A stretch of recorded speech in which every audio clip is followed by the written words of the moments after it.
Hello बच्चों, I am JS. Pundir और मैं आज आपका क्लास 10th का फिजिक्स का चैप्टर स्टार्ट करने जा रहा हूँ, reflection and refraction of light. और आज इस चैप्टर में जो हम टॉपिक्स डिस्कस करेंगे वो मैंने ये अपने लेफ़्ट साइड में लिखे हुए हैं, आप देख सकते हैं इन टॉपिक्स को। पहला टॉपिक है व्हाट इज़ लाइट, ये डिस्कस करना है हमको।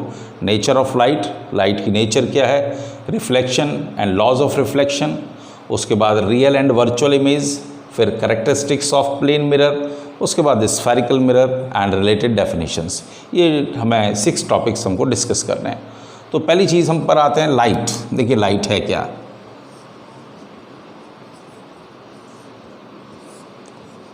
हम सबको पता है sun is the ultimate source of energy, और सन से हमें क्या मिलती है, लाइट मिलती है। तो आप कह सकते हैं कि light is a form of energy. हमारे प्लानेट पर ये कई सारे काम करती है। एग्जाम्पल के तौर पे फोटोसिंथेसिस प्रोसेस, राइट, ये भी लाइट की प्रेजेंस में होता है। फोटोसिंथेसिस प्रोसेस ये लाइट की प्रेजेंस में होता है। दूसरा जैसे वाटर साइकिल है, आप ये भी एग्जाम्पल के तौर पर ले सकते हैं।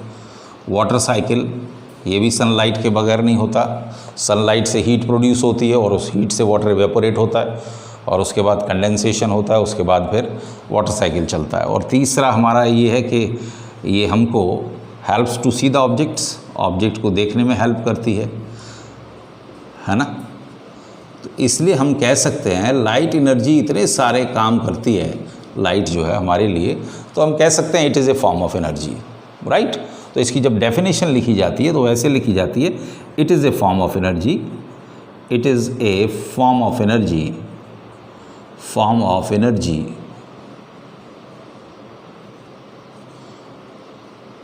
which gives us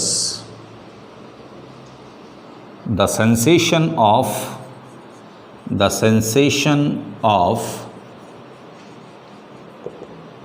site. ये हमारी लाइट की डेफिनेशन हो जाती है, ठीक है। तो आई थिंक आपको समझ आ गया होगा। अब इसके बाद हम पढ़ते हैं कि लाइट जो है वो लाइट के 3 कंपोनेंट्स हैं, और तो उन कंपोनेंट्स के बारे में हम बात करेंगे। देखिए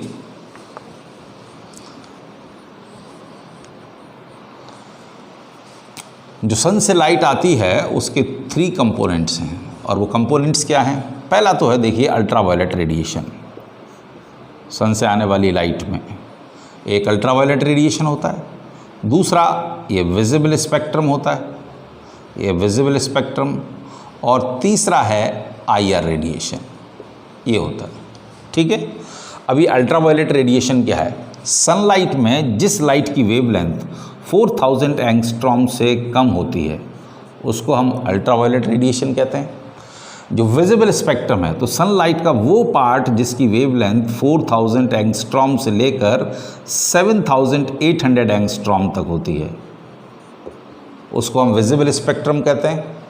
और जिस सनलाइट के पार्ट की वेवलेंथ 7800 एंगस्ट्रॉम से ज़्यादा होती है, मींस ग्रेटर देन 7800 एंगस्ट्रॉम, उसको हम इंफ्रारेड रेडिएशन कहते हैं।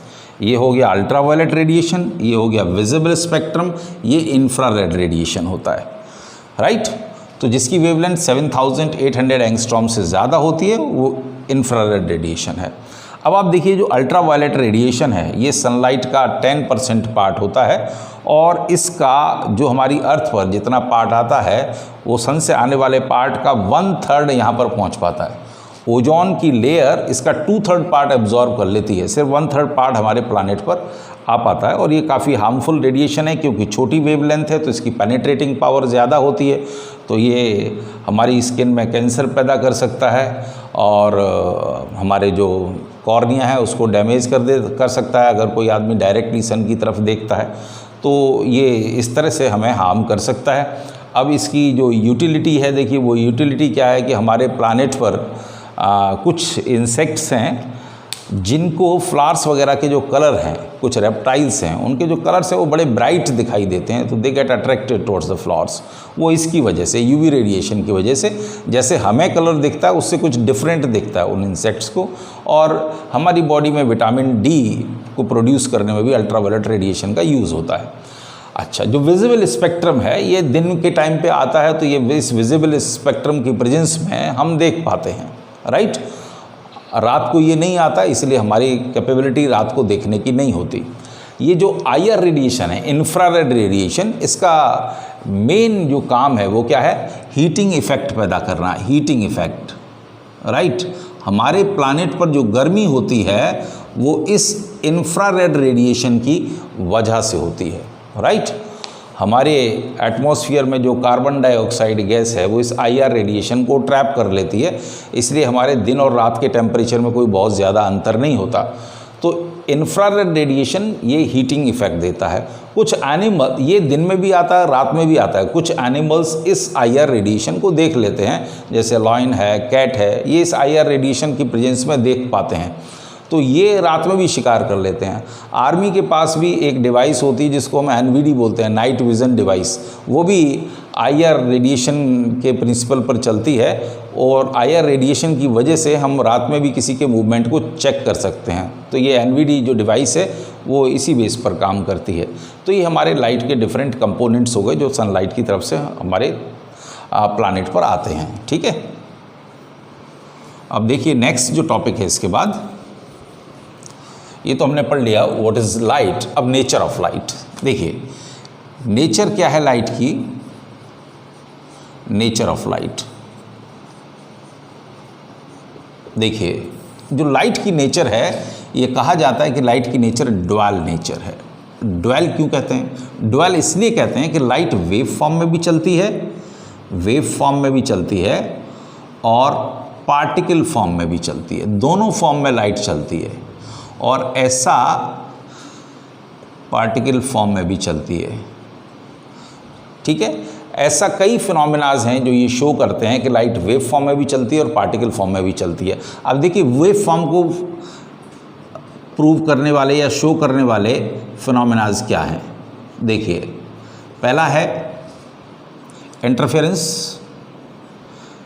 जो इंटरफेरेंस पैटर्न लाइट में दिखाई देता है, यानी जो लाइट वेव्स हैं, या बड़ी क्लासेस में आप पढ़ेंगे, लाइट वेव्स जब एक मीडियम में ट्रैवल करती हैं तो ओवरलैप करती हैं, तो कहीं कहीं तो लाइट की इंटेंसिटी ज़्यादा हो जाती है और कहीं कहीं लाइट की इंटेंसिटी कम हो जाती है। जहाँ सेम फेज़ में मिलती हैं वहाँ लाइट की इंटेंसिटी ज़्यादा हो जाती है, जहाँ अपोजिट फेज़ में मिलती है वहाँ लाइट की इंटेंसिटी कम हो जाती है। तो इसलिए उसको हम इंटरफेरेंस पैटर्न कहते हैं, और ये सिर्फ वेव्स में ही हो सकता है, ठीक है ना। तो इसलिए हम कह सकते हैं लाइट वेव फॉर्म में चलती है। दूसरा इंटरफेरेंस पैटर्न को प्रूव करने वाला है डिफ्रैक्शन। ये डिफ्रैक्शन भी वेव्स में ही हो सकता है, राइट। डिफ्रैक्शन में क्या है कि लाइट शार्प एजेस के साथ बैंड हो जाती है, ठीक है, उसको डिफ्रैक्शन बोलते हैं। तो ये भी वेव्स में हो सकता है। और तीसरा जो है डिफ्रैक्शन के अलावा पोलराइजेशन है। तो देखिए ये जो पोलराइजेशन है ये भी लाइट में देखने को मिलता है, ये भी वेव। देखिए जो लाइट की नेचर है वो ट्रांसवर्स वेव है लाइट जो है ना, तो पोलराइजेशन प्रोसेस जो है होता है लाइट में। इसमें क्या होता है कि लाइट को किसी एक पर्टिकुलर डायरेक्शन में पोलराइज कर दिया जाता है, यानी एक डायरेक्शन में ऑसिलेट करने वाले पार्टिकल्स रह जाते हैं, राइट, और बाकी पार्टिकल्स एब्जॉर्ब कर लिए जाते हैं, ठीक है। तो हम कहते हैं जो पोलराइजेशन प्रोसेस है ये भी ये प्रूव करता है कि लाइट वेव फॉर्म में ट्रैवल करती है। अब देखिए पार्टिकल फॉर्म को प्रूव करने के लिए, जो पार्टिकल फॉर्म है इसको प्रूव करने के लिए हमारे पास एक तो फोटो इलेक्ट्रिक इफेक्ट है, और फोटो इलेक्ट्रिक इफेक्ट में देखिए क्या होता है। जो फोटो इलेक्ट्रिक इफेक्ट है, फोटो इलेक्ट्रिक इफेक्ट, ये फोटो इलेक्ट्रिक इफेक्ट क्या है कि ये जो लाइट से, सन से जो लाइट आती है वो किसी सेमीकंडक्टिंग मटेरियल की सरफेस पर जब इंसिडेंट होती है तो वहाँ से इलेक्ट्रॉन्स को इजेक्ट कर देती है। तो ये माना जाता है कि एक पार्टिकल जो है वो जब दूसरे पार्टिकल को एनर्जी ट्रांसफ़र करता है तभी ऐसा हो सकता है। इसलिए हम ये मानते हैं कि लाइट जो है पार्टिकल फॉर्म में चलती है। दूसरा ये कॉम्पटन इफेक्ट है, ये भी बड़ी क्लासेज में आप पढ़ेंगे। ये भी पार्टिकल नेचर को डिसाइड करता है, बताता है कि लाइट पार्टिकल फॉर्म में चलती है, राइट। मैंने पोलराइजेशन में बताया था आपको कि जो लाइट है वो जब चलती है तो उसके जो वेक्टर्स हैं, है ना, लाइट के जो वेक्टर्स हैं वो किसी एक पर्टिकुलर डायरेक्शन में जो ऑसिलेट करते हैं वही पास होते हैं, ठीक है। तो हम कह सकते हैं कि लाइट जो है ये पोलराइजेशन जो प्रोसेस है वो ये बताता है कि लाइट वेव फॉर्म में चलती है। तो लाइट जो है ना वेव फॉर्म में भी चलती है और पार्टिकल फॉर्म में भी चलती है, इसलिए हम कहते हैं इसकी नेचर कैसी है, ड्वेल है। तो कभी आपसे पूछा जाए what is the nature of light, तो आप कहेंगे इट इज़ ड्वेल। क्यों? तो आप कह सकते हैं कि it travels in wave form as well as particle form. इतना डिटेल कोई आपसे नहीं पूछेगा क्योंकि ये आपके उसमें है नहीं, ठीक है।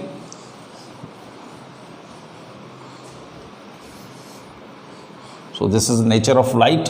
इसके बाद हमारा टॉपिक आता है reflection and laws of reflection. देखिए पहले हम रिफ्लेक्शन पढ़ लेते हैं। रिफ्लेक्शन क्या होता है? रिफ्लेक्शन, देखिए रिफ्लेक्शन किसको कहते हैं? Bouncing back of light. Bouncing back of light, bouncing back of light is called reflection. Reflection मतलब किसी लाइट का किसी सरफेस से टकरा कर बाउंस कर जाना, है ना, वापस लौट जाना, उसको हम कहते हैं रिफ्लेक्शन ऑफ लाइट। अब हमारे पास ये दो तरीके का रिफ्लेक्शन होता है, एक रेगुलर रिफ्लेक्शन होता है। अब रेगुलर रिफ्लेक्शन में क्या होता है? देखिए यहाँ क्या है कि किसी सरफेस के साथ जब लाइट इंसिडेंट होती है, राइट, तो वो रिफ्लेक्ट होकर एक पर्टिकुलर डायरेक्शन में जैसे चलेगी, तो बाकी जो लाइट रेज हैं जैसे दूसरी लाइट रेज के पैरेलल आई तो जो रिफ्लेक्टेड रे है वो भी उसके पैरेलल चलेगी, तो इसको हम रेगुलर रिफ्लेक्शन कहते हैं, राइट। एक डेफिनेट पैटर्न है लाइट रेज का कि आ रही हैं और एक पर्टिकुलर डायरेक्शन में रिफ्लेक्ट होकर वापस जा रही हैं, तो इसको हम कह सकते हैं रेगुलर रिफ्लेक्शन। और ये शाइनी सरफेस पर होता है ना, जो शाइनी सरफेस है उस पर ये रेगुलर रिफ्लेक्शन देखने को मिलता है। अब दूसरा जो रिफ्लेक्शन है वो है इरेगुलर रिफ्लेक्शन। इरेगुलर रिफ्लेक्शन देखिए कैसा होता है। जो इरेगुलर रिफ्लेक्शन है इसको कैसे देखेंगे आप? देखिए कोई भी सरफेस है ना, वो जैसे हमारे घर की दीवारें हैं, हमको लगती हैं स्मूथ, लेकिन एक्चुअली स्मूथ होती नहीं हैं। अगर आप इसका एक माइक्रोस्कोपिक व्यू देखें तो ये वॉल्स जो है ये स्मूथ नहीं होती हैं, ये रफ़ सरफेसेस होती हैं। तो ये इस तरह की कोई भी रफ़ सरफेस है, वॉल है, उससे जब लाइट कभी इंसिडेंट होती है तो ये किसी भी डायरेक्शन में रिफ्लेक्ट हो जाती है। जैसे ये लाइट रे इस डायरेक्शन में चली गई, दूसरी लाइट रे यहाँ इंसिडेंट हुई और ये इस डायरेक्शन में वापस आ गई, और ये एक लाइट रे है ये इधर को आई, ये इधर चली गई, दूसरी लाइट रे यहाँ ये आई तो ये इधर को चलेगी, यानी अलग अलग डायरेक्शन में लाइट रेज जो है वो रिफ्लेक्ट हो जाती हैं। तो इसको हम इरेगुलर रिफ्लेक्शन या डिफ्यूज्ड रिफ्लेक्शन भी कहते हैं। क्या कहते हैं? Diffused reflection, right. ये डिफ्यूज्ड रिफ्लेक्शन हमारे रूम्स वगैरह में इस डिफ्यूज रिफ्लेक्शन की वजह से ही आप देखिए लाइट सारे कमरे में एक जैसी लाइट होती है, क्योंकि लाइट वॉल से टकराने के बाद किसी भी डायरेक्शन में लाइट जो है वो रिफ्लेक्ट हो जाती है, फिर दूसरी सरफेस से टकराती है, वहाँ से किसी और डायरेक्शन में रिफ्लेक्ट हो जाती है। तो इस तरह से डिफ्यूज रिफ्लेक्शन की वजह से पूरे रूम में लगभग एक जैसी लाइट हमें दिखाई देती है। तो ये हमारे रिफ्लेक्शन के टाइप्स हो गए, रेगुलर रिफ्लेक्शन और इरेगुलर रिफ्लेक्शन। इसको इरेगुलर को हम डिफ्यूज रिफ्लेक्शन भी कहते हैं, ठीक है। अब देखिए इसके बाद नेक्स्ट हमारा टॉपिक है लॉज ऑफ रिफ्लेक्शन। अब देखिए लॉज ऑफ रिफ्लेक्शन क्या है हमारे? Laws of reflection, laws of reflection, देखिए क्या है लॉज ऑफ रिफ्लेक्शन। पहला लॉ हमारा क्या है कि अगर हम कोई जैसे शाइनी सरफेस अगर हम ये एज्यूम करें, कंसिडर करें कोई शाइनी सरफेस, इस पर हम ये एक नॉर्मल ड्रॉप करते हैं। नॉर्मल एक ऐसी इमेजिनरी लाइन है जो सरफेस पर 90 डिग्री एंगल बनाती है। ये ऐसी जो सरफेस पर जो लाइन 90 डिग्री एंगल बनाए उसको हम कहते हैं नॉर्मल। तो ये लाइन हमारी, दिस इज़ कॉल्ड नॉर्मल। पहले तो इसको समझना ज़रूरी है। तो हमारा फर्स्ट लॉ क्या कहता है, देखिए वो बताता हूँ। ये हमारी जैसे इंसिडेंट रे है, ये इंसिडेंट रे है और ये हमारी रिफ्लेक्टेड रे है। तो फर्स्ट लॉ हमारा क्या कहता है कि एंगल ऑफ इंसिडेंस जो नॉर्मल और इंसिडेंट रे के बीच में बनता है is equal to the angle of reflection जो कि नॉर्मल और रिफ्लेक्टेड रे के बीच में बनता है। देखिए ये हो गई इंसिडेंट रे, इंसिडेंट रे, ये आ गई इंसिडेंट रे, और ये हो गई रिफ्लेक्टेड रे, रिफ्लेक्टेड रे, रिफ्लेक्टेड रे, राइट। तो आप देखिए हमारा जो फर्स्ट लॉ है वो हमारा क्या कहता है कि angle of incidence is always equal to the angle of reflection. ये मैंने आपको बता दिया कि एंगल ऑफ इंसिडेंस क्या होता है, ये इंसिडेंट रे और नॉर्मल के बीच में बनने वाला एंगल होता है। और एंगल ऑफ रिफ्लेक्शन क्या होता है, रिफ्लेक्टेड रे और नॉर्मल के बीच में बनने वाला एंगल होता है। तो लॉज ऑफ रिफ्लेक्शन में फर्स्ट लॉ ये है कि angle of incidence is always equal to the angle of reflection, यानी angle I equal to angle R. ये फर्स्ट लॉ है, राइट। यानी अगर एंगल ऑफ इंसिडेंस 30 डिग्री है तो एंगल ऑफ रिफ्लेक्शन भी 30 डिग्री होगा। और ये हमेशा ध्यान रखिए, एंगल ऑफ इंसिडेंस या एंगल ऑफ रिफ्लेक्शन ये नॉर्मल के साथ बनता है। बच्चे कभी कभी ये गलती कर देते हैं कि ये सरफेस के साथ इंसिडेंट रे का एंगल बना देते हैं, तो ये सरफेस के साथ नहीं होता, ये नॉर्मल के साथ जो इंसिडेंट रे एंगल बनाती है या रिफ्लेक्टेड रे जो नॉर्मल के साथ एंगल बनाती है वही एंगल्स कंसीडर होते हैं, राइट। तो ये हमारा फर्स्ट लॉ हो गया। सेकंड लॉ हमारा क्या कहता है, देखिए ये तो हमारा फर्स्ट लॉ हो गया, angle I equal to angle r. Second law क्या कहता है, सेकंड लॉ कहता है इंसिडेंट रे रिफ्लेक्टेड रे at the normal at the point of incidence और लाई इन द सेम प्लेन। मैं इसको लिख देता हूं, incident ray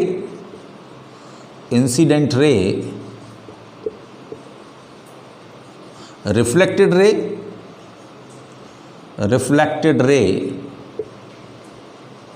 and the normal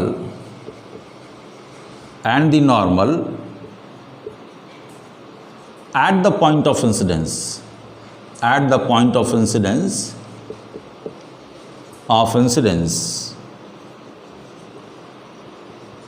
all lie in the same plane,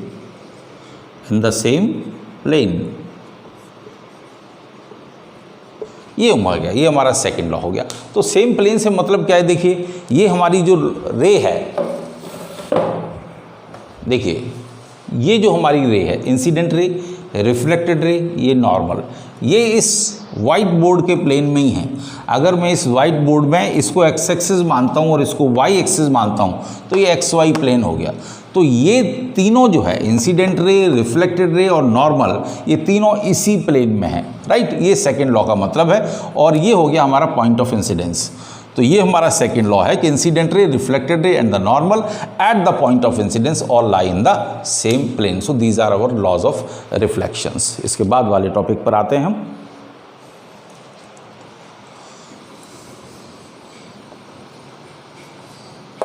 देखिए इसके बाद वाला टॉपिक है रियल एंड वर्चुअल इमेज। ये समझना बड़ा ज़रूरी है कि रियल इमेज क्या होती है और वर्चुअल इमेज क्या होती है, राइट।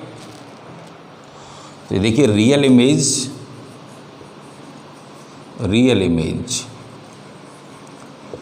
और दूसरा है virtual image.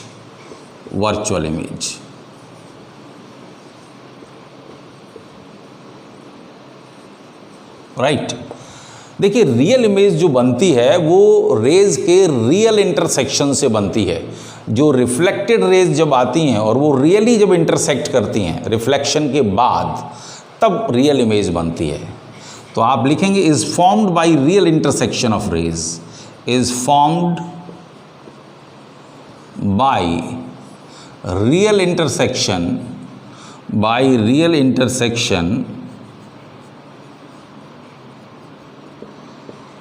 Of reflected raise.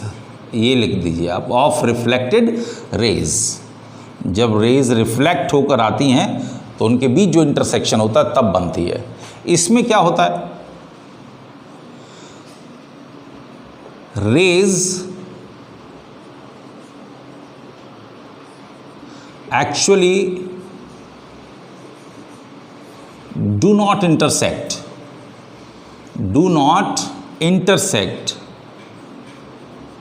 Raise intersect नहीं करती हैं, बल्कि ऐसा लगता है जैसे अगर हम उनको पीछे प्रोड्यूस करें तो ऐसा लगता है they are coming from some point, किसी पॉइंट से आ रही हैं, राइट। तो इसमें क्या है कि rays actually do not intersect, they appear to come from some point, they appear to come from some point.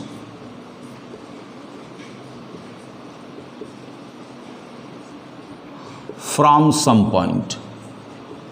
अगर हम उनको पीछे प्रोड्यूस करते हैं क्योंकि अगर हम उनको आगे की तरफ प्रोड्यूस करेंगे रिफ्लेक्टेड रेज को तो वो कभी इंटरसेक्ट नहीं करेंगी, वो फैलती चली जाएंगी, राइट। तो वो कभी इंटरसेक्ट नहीं करेंगी। तो हम क्या करते हैं, उनको रेज को टकराने के बाद जहाँ से वापस आती हैं वहाँ से हम पीछे उनको प्रोड्यूस करना शुरू करते हैं। So they appear to come from some point, पीछे जाकर किसी पॉइंट पर वो ज्वाइन होती हैं, ऐसा लगता है उस पॉइंट से आ रही हैं, तो वो वर्चुअली इंटरसेक्ट करती हैं। एक्चुअली रियल में इंटरसेक्ट नहीं करती, वो वर्चुअली इंटरसेक्ट करती हैं, इसलिए हम कहते हैं कि वर्चुअल इमेज बनती है, ठीक है। अब देखिए सेकेंड जो बड़ा इंपॉर्टेंट पॉइंट है, अब आप देखिए ये क्या है, इमेज, ये जो रियल इमेज है it can be projected on the screen. देखिए it can be projected on the screen, it can be projected on the screen, on the screen. इसको आप स्क्रीन पर प्रोजेक्ट कर सकते हैं, इसको स्क्रीन पर प्रोजेक्ट नहीं कर सकते। It can not be projected on the screen, it can not be projected on the screen, on the screen. ये स्क्रीन पर प्रोजेक्ट नहीं हो सकती इमेज, ठीक है, ये काम नहीं हो सकता। ये देखिए थर्ड पॉइंट, थर्ड पॉइंट क्या है, देखिए ये इमेज हमेशा, ये जो रियल इमेज है ये हमेशा इन्वर्टेड होती है, ऑलवेज इन्वर्टेड, ऑलवेज इन्वर्टेड होती है इमेज, ये उल्टी बनती है। और ये ऑलवेज इरेक्ट, ऑलवेज इरेक्ट, ये हमेशा सीधी बनती है, ठीक है ना। ये हमेशा उल्टी बनेगी रियल इमेज और ये सीधी बनेगी। मैं रियल इमेज के एग्जांपल दे देता हूँ आपको। जैसे थिएटर में आप फिल्म देखने जाते हैं तो स्क्रीन पर जो इमेज बनती है, जो फिल्म चलती है स्क्रीन पर, वो एक्चुअली रियल इमेज होती है और आप स्क्रीन पर देखते हैं उसको, तो ये भी प्रूव करता है। लेकिन थिएटर में आपने देखा होगा वहाँ तो इमेज सीधी होती है, तो वो सीधी इस वजह से होती है कि उसमें डबल लेंस का इस्तेमाल किया जाता है। एक लेंस क्या करता है, इमेज को उल्टा करता है और दूसरा फिर उस उल्टी को उल्टा करता है, तो फाइनली जो आप स्क्रीन पर देखते हैं तो वो सीधी हो जाती है, राइट। बट जो एक लेंस इमेज बनाता है वो उल्टी ही बनाता है और दूसरा उस उल्टी इमेज को फिर से उल्टा करता है, यानी सीधा कर देता है, इसलिए वो इमेज सीधी दिखाई देती है आपको। अदरवाइज इमेज जो बनती है हमेशा, रियल इमेज कैसी बनती है, इन्वर्टेड बनती है और ये हमेशा इरेक्ट बनती है। जैसे कि प्लेन मिरर में, जब आप प्लेन मिरर के सामने खड़े होते हैं तो प्लेन मिरर के पीछे जो आपकी इमेज बनती है वो वर्चुअल इमेज होती है, उसको कभी भी आप स्क्रीन पर प्रोजेक्ट नहीं कर सकते। तो ये रियल इमेज और वर्चुअल इमेज में डिफरेंस हो गया, ठीक है ना। और आपको पता भी लग गया होगा कि रियल इमेज कब बनती है और वर्चुअल इमेज कब बनती है। इसके बाद देखिए टॉपिक आता है characteristics of plane mirror.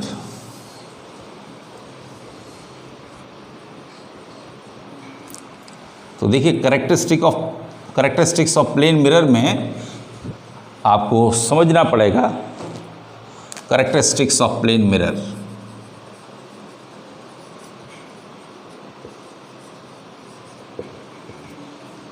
Of plane mirror, देखिए ये कैरेक्टरिस्टिक्स ऑफ प्लेन मिरर क्या होती हैं। देखिए पहली चीज़ तो क्या है, प्लेन मिरर के सामने आप ऑब्जेक्ट को जितनी डिस्टेंस पर रखेंगे, ये ऑब्जेक्ट इधर और ये इसकी इमेज, उतनी ही डिस्टेंस पर मिरर में उसकी इमेज बनती है। ये देखिए, ये अगर डिस्टेंस 2 मीटर है तो इमेज भी प्लेन मिरर के पीछे 2 मीटर की डिस्टेंस पर बनेगी। ये हो गया आपका ऑब्जेक्ट, इसको O से रिप्रेजेंट करते हैं, इमेज को I से रिप्रेजेंट करते हैं। तो प्लेन मिरर के सामने अगर ऑब्जेक्ट 2 मीटर की डिस्टेंस पर है तो प्लेन मिरर के पीछे जो इमेज की डिस्टेंस होगी वो 2 मीटर होगी, यानी ऑब्जेक्ट और इमेज के जो बीच की डिस्टेंस है वो 4 मीटर हो जाएगी, यानी ऑब्जेक्ट की डिस्टेंस का जस्ट डबल। तो ये तो पहली चीज़ हो गई। दूसरी चीज़, ठीक है, पहली तो डिस्टेंस सेम हो गई, और जो दूसरी चीज़ है वो क्या है कि जो size of object equal to size of image, ये बराबर होता है। ऑब्जेक्ट की जितनी हाइट है उतनी हाइट इमेज की होगी। तो size of object equal to size of object equal to size of image, दूसरी कैरेक्टरिस्टिक ये हो गई, ठीक है। तीसरी कैरेक्टरिस्टिक बताता हूँ आपको क्या होता है, इमेज लेटरली इन्वर्टेड होती है, लेटरली इन्वर्टेड इमेज होती है। इस बात का क्या मतलब है कि हमारा लेफ्ट राइट को दिखाई देता है और राइट लेफ्ट को दिखाई देता है। प्लेन मिरर के सामने अगर आप खड़े हो जाएंगे और आप अपना राइट हैंड ऊपर करेंगे तो ऐसा लगेगा जैसे आपने लेफ्ट ऊपर किया, और लेफ्ट ऊपर करेंगे तो आपको ऐसा लगेगा जैसे आपने राइट हैंड ऊपर किया है। तो जो इमेज है वो लेटरली इन्वर्टेड होती है, यानी साइडवेज इन्वर्ट हो जाती है, ठीक है ना। तो इमेज लेटरली इन्वर्टेड होती है। ये तीसरी कैरेक्टरिस्टिक्स हो गई। और फोर्थ पॉइंट है, ठीक है, जो क्या कहते हैं, अगर आप मिरर के सामने, प्लेन मिरर के सामने अगर आप 2 मीटर पर सेकेंड की स्पीड से रन करते हैं तो आपके इमेज की स्पीड आपको डबल दिखाई देती है। ऐसा लगता है कि इमेज जो है आपकी डबल स्पीड से रन कर रही है। जैसे ये अगर एक आदमी 2 मीटर पर सेकेंड की स्पीड से दौड़ रहा है, ठीक है, तो ये जो इमेज की स्पीड है वो -2 मीटर पर सेकेंड आपको लगेगी, -2 मीटर पर सेकेंड ये लगेगी आपको, ठीक है ना। तो ये ऑब्जेक्ट की स्पीड हो गई, ये इमेज की स्पीड हो गई, राइट। और ये -2 क्यों, क्योंकि इसकी डायरेक्शन अपोजिट है, राइट। अब अगर आपको रिलेटिव स्पीड निकालनी है तो देखिए रिलेटिव स्पीड क्या होगी, आप इस स्पीड में से इस स्पीड को माइनस कर दीजिए तो देखिए रिलेटिव स्पीड क्या होगी, रिलेटिव स्पीड देखिए वो क्या होगी, इक्वल टू 2 - -2 यानी 2 + 2 यानी 4 मीटर पर सेकेंड, ये रिलेटिव स्पीड हो जाएगी। यानी ऑब्जेक्ट जो है उसको अपनी इमेज की स्पीड ठीक डबल दिखाई देगी। अगर वो 2 मीटर पर सेकेंड की स्पीड से दौड़ रहा है तो उसको अपनी इमेज की स्पीड जो है वो 4 मीटर पर सेकेंड दिखाई देगी। And the last point is, वो बता देता हूँ आपको कि जो हाइट ऑफ द मिरर है, हाइट ऑफ द मिरर वो ऑब्जेक्ट के साइज का जस्ट हाफ चाहिए। अगर फुल व्यू देखना है, अगर फुल व्यू देखना है ऑब्जेक्ट को अपना, तो उसको अपनी हाइट जो है उससे जो मिरर की हाइट है वो जस्ट हाफ चाहिए, मिनिमम लेंथ, राइट। मैक्सिमम कितनी भी हो सकती है। अगर किसी आदमी की हाइट 6 फुट है तो कम से कम उसको अपना फुल व्यू देखने के लिए 3 फीट का मिरर चाहिए, ठीक है। उससे कम होगा तो वो एक बार में अपनी फुल इमेज नहीं देख पाएगा, ठीक है। अगर बड़ा होगा तो देयर इज़ नो इशू, बड़े मिरर में तो आपको फुल व्यू दिख ही जाएगा, लेकिन अगर मिरर हाफ लेंथ से छोटा है तो आपको फुल व्यू दिखाई नहीं देगा। तो ये हमारी कैरेक्टरिस्टिक्स हो गई प्लेन मिरर की, ठीक है। देखिए नेक्स्ट टॉपिक है हमारा इसके बाद स्फेरिकल मिरर। देखिए स्फेरिकल मिरर्स क्या होते हैं। Actually the spherical mirrors are the part of a hollow sphere. ये कांच का हमने एक हॉलो स्फीयर ले लिया, ये है एक ग्लास का हॉलो स्फीयर ले लिया, स्फेरिकल मिरर। ये देखिए ये कांच का हमने एक हॉलो स्फीयर ले लिया, ये स्फीयर है, यहाँ से इसको कहीं कट कर लिया, राइट। और इस पार्ट को हमने यहाँ से निकाल लिया, जितना पार्ट हमने कट किया इसको निकाल लिया। इसके अगर बल्जिंग पार्ट को हमने पॉलिश कर दिया, सिल्वर पॉलिश कर दिया, और पीछे उसके बाद रेड लेड ऑक्साइड का पेंट कर दिया, रेड लेड ऑक्साइड की पॉलिश कर दी, राइट, लेयर चढ़ा दी उसकी, तो ये बन जाता है आपका कनकेव मिरर, राइट। ये कनकेव मिरर बन जाता है, ठीक है।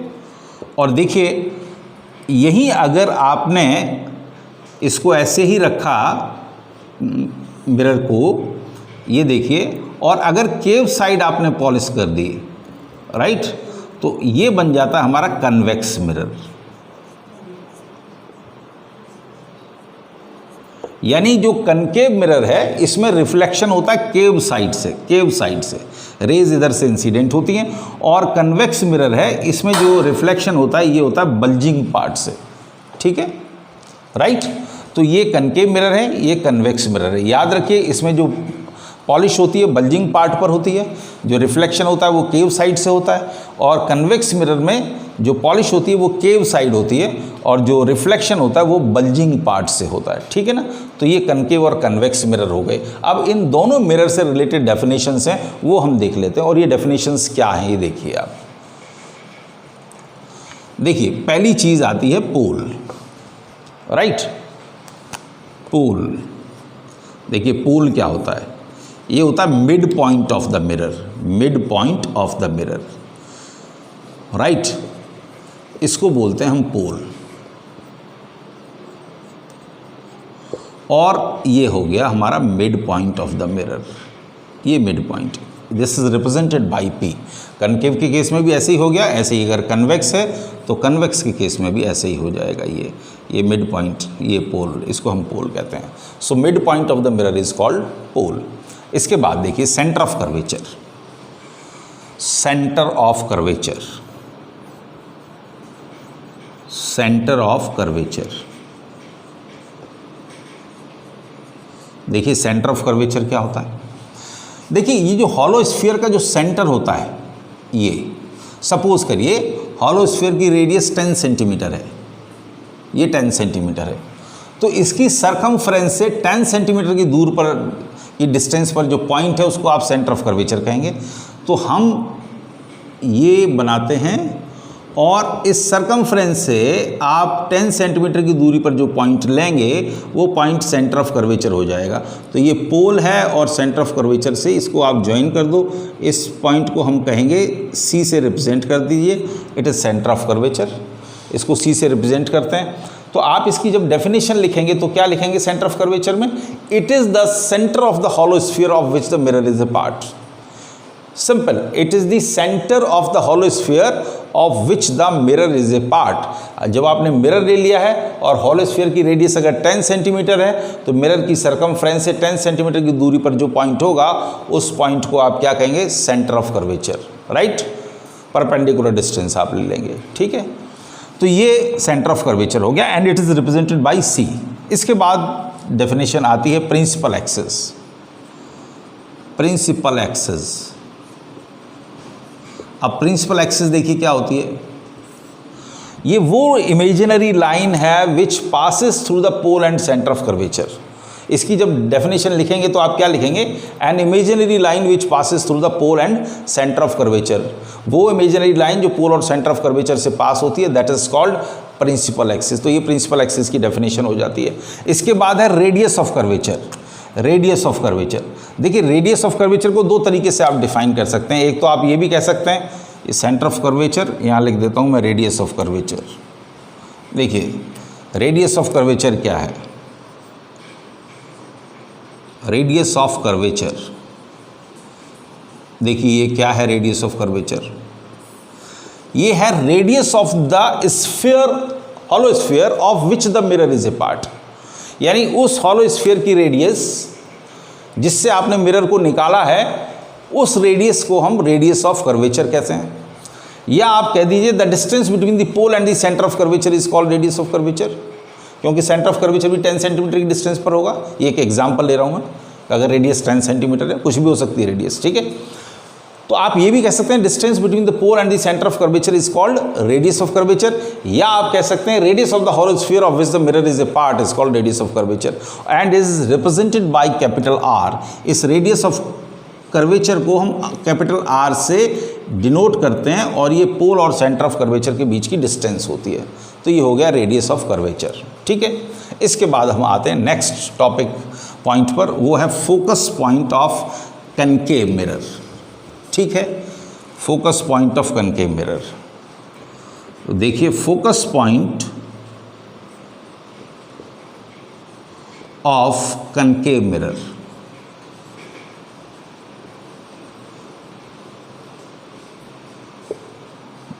देखिए इसको कैसे डिफाइन करते हैं, ठीक है। इसको डिफाइन करने के लिए हम रेज लेते हैं प्रिंसिपल एक्सिस के पैरेलल हमेशा।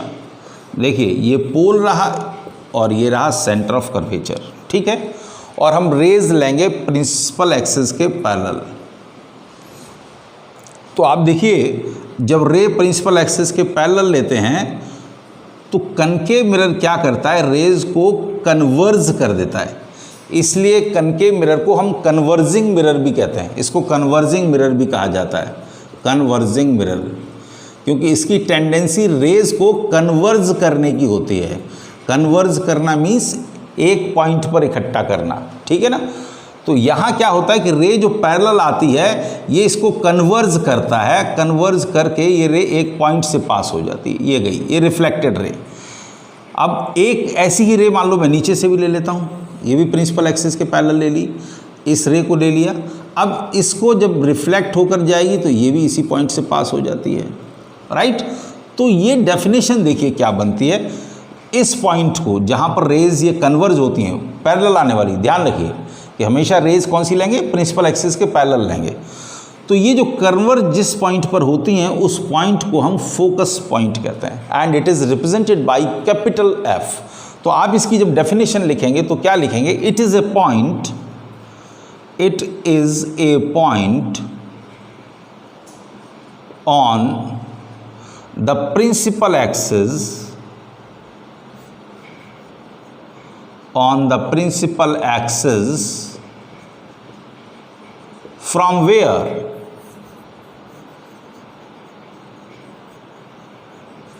the ray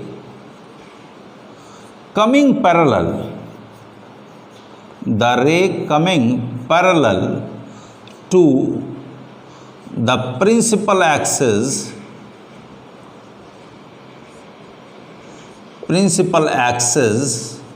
after reflection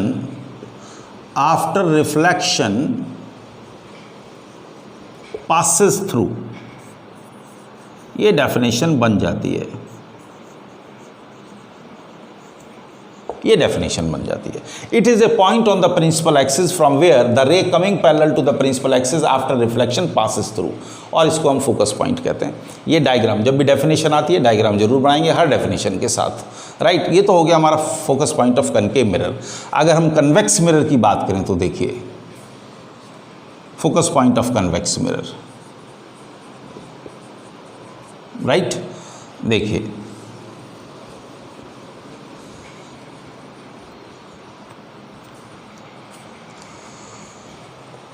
ये कन्वेक्स मिरर है, यहाँ रिफ्लेक्शन बल्जिंग पार्ट से होता है।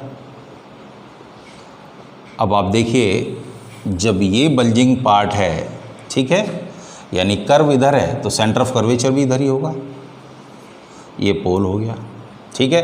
पोल और सेंटर ऑफ कर्वेचर से पास होने वाली ये लाइन, इसको हम क्या कहेंगे, प्रिंसिपल एक्सिस। अब आप देखिए इसमें क्या होता है, जो रे प्रिंसिपल एक्सिस के पैरेलल आती है ये आई पैरेलल, ये रिफ्लेक्शन के बाद it appear to come from some point on the principal axis. मैं इसको डॉटेड लाइन से यहाँ ज्वाइन करता हूँ। ये रे एक्चुअली इस तरह से रिफ्लेक्ट हो जाती है, ये रिफ्लेक्ट हो गई, यानी ये जो मिरर है ये रेस को क्या करता है, डाइवर्ज करता है, फैला देता है। इसने रे को डाइवर्ज कर दिया, लेकिन जब हम इस रे को यहाँ से देखेंगे it will appear to come from some point on the principal axis. ये ऐसा लगता है इस पॉइंट से आ रही है, और इस पॉइंट को हम कह देते हैं फोकस पॉइंट, राइट। ये सेंटर ऑफ कर्वेचर हो गया हमारा। तो इसकी जो डेफिनेशन बनती है वो क्या बनती है, it is a point on the principal axis from where the ray coming parallel to the principal axis after reflection appear to come, ऐसा लग रहा है कि इस पॉइंट से आ रही है, तो ऐसे पॉइंट को हम फोकस पॉइंट कहते हैं। रेज डाइवर्ज हो जाती हैं, ये जो कन्वेक्स मिरर है ये रेज को डाइवर्ज करता है, इसलिए इसको हम डाइवर्जिंग मिरर भी कहते हैं, diverging mirror, diverging mirror, right. तो जब आप इसकी डेफिनेशन लिखेंगे तो क्या लिखेंगे, it is a point on the principal axis from where the ray coming parallel to the principal axis after reflection appear to come. आप अगर नीचे भी एक रे ले लें उसका भी यही हाल होगा, ये रे आई पैरेलल, राइट, और ये रे भी देखिए इसको पहले ही यहाँ से मिला दिए, इस डायरेक्शन में ये डाइवर्ज हो जाएगी। इन सारी रेज को जब हम पीछे प्रोड्यूस करेंगे तो ऐसा लगेगा कि एक इस पॉइंट से आ रही हैं, और इस पॉइंट को हम क्या कहेंगे, फोकस पॉइंट। अब आप देखिए इट अपीयर टू कम, इसलिए इसका जो फोकस है वो हमेशा वर्चुअल होता है, रियल नहीं है, क्योंकि ये रेज का रियल इंटरसेक्शन नहीं है। रियल इंटरसेक्शन के लिए जो रेज रिफ्लेक्ट होती हैं उनमें इंटरसेक्शन होना चाहिए, तो ये रिफ्लेक्टेड रेज में तो इंटरसेक्ट हो ही नहीं रहा, ये रेज तो डाइवर्ज हो रही हैं और ये आगे कहीं इंटरसेक्ट कर भी नहीं सकती, ये इधर जाएगी ये इधर जाएगी। इसलिए हम क्या करते हैं, ऐसी रेज को हम पीछे प्रोड्यूस करते हैं, तो ऐसा लगता है कि एस पॉइंट से आ रही हैं, और अगर आप यहाँ से देखेंगे तो ऐसा लगेगा भी कि ये किसी एक पॉइंट से आ रही है। तो ऐसे इस पॉइंट को ये वर्चुअल पॉइंट हो गया। इसका मतलब आप कह सकते हैं कि कन्वेक्स मिरर का जो फोकस पॉइंट होता है वो वर्चुअल होता है, क्योंकि ये पॉलिश्ड पार्ट के पीछे होता है। सेंटर ऑफ कर्वेचर भी वर्चुअल आप कह सकते हो, ये पॉलिश्ड पार्ट के पीछे होता है। ठीक है, तो ये हो गया हमारा focus point of convex mirror और कनकेव मिरर। अब आप देखिए फोकल लेंथ क्या चीज़ होती है वो आप देख लीजिए। पोल और फोकस पॉइंट के बीच की जो डिस्टेंस है उसको फोकल लेंथ कहते हैं। कनकेव के केस में देखिए ये था हमारा कनकेव मिरर, ये कनकेव मिरर था, ये प्रिंसिपल एक्सिस, ये पोल, ये फोकस, ये सेंटर ऑफ कर्वेचर, राइट। तो पोल और फोकस के बीच की डिस्टेंस जो है उसको फोकल लेंथ कहते हैं and it is represented by small F. हमेशा याद रखिए जो फोकस पॉइंट है वो रिप्रेजेंट होता है कैपिटल एफ से, फोकल लेंथ जो वो रिप्रेजेंट होती है स्मॉल एफ से, radius of curvature capital R से और centre of curvature capital C से रिप्रेजेंट होता है। अब देखिए फोकल लेंथ और रेडियस ऑफ कर्वेचर में एक रिलेशन होता है। ये फोकस पॉइंट हमेशा सेंटर ऑफ कर्वेचर के जस्ट हाफ डिस्टेंस पर होता है, यानी फोकल लेंथ जो है वो एफ इक्वल टू क्या होती है r/2, यानी रेडियस ऑफ कर्वेचर का आधा, राइट। अगर किसी का रेडियस ऑफ कर्वेचर 50 सेंटीमीटर है तो फोकल लेंथ 25 सेंटीमीटर हो जाएगी, उसकी जस्ट हाफ हो जाएगी। ठीक है, ये सारी डेफिनेशंस हो गई। इसके बाद एक और फोकल प्लेन आ जाता है। तो ऐसा कोई भी प्लेन जो इस तरह से इस प्लेन के परपेंडिकुलर हो, ठीक है, प्रिंसिपल एक्सिस के इस तरह से परपेंडिकुलर हो, तो उसको हम फोकल प्लेन कहते हैं। ठीक है, कोई भी प्लेन आप इस तरीके का ले लें उसको that is called focal plane. इस तरह का कोई भी प्लेन यहाँ पर इस तरह से हो, इस तरह से, ठीक है, ये परपेंडिकुलर प्लेन, ये इसको हम फोकल प्लेन कहते हैं। ठीक है, तो ये आज हमारी सारी डेफिनेशंस हो गई और यहाँ तक हमने सारे टॉपिक्स कवर कर लिए, बाकी फिर नेक्स्ट पीरियड में। So thank you very much.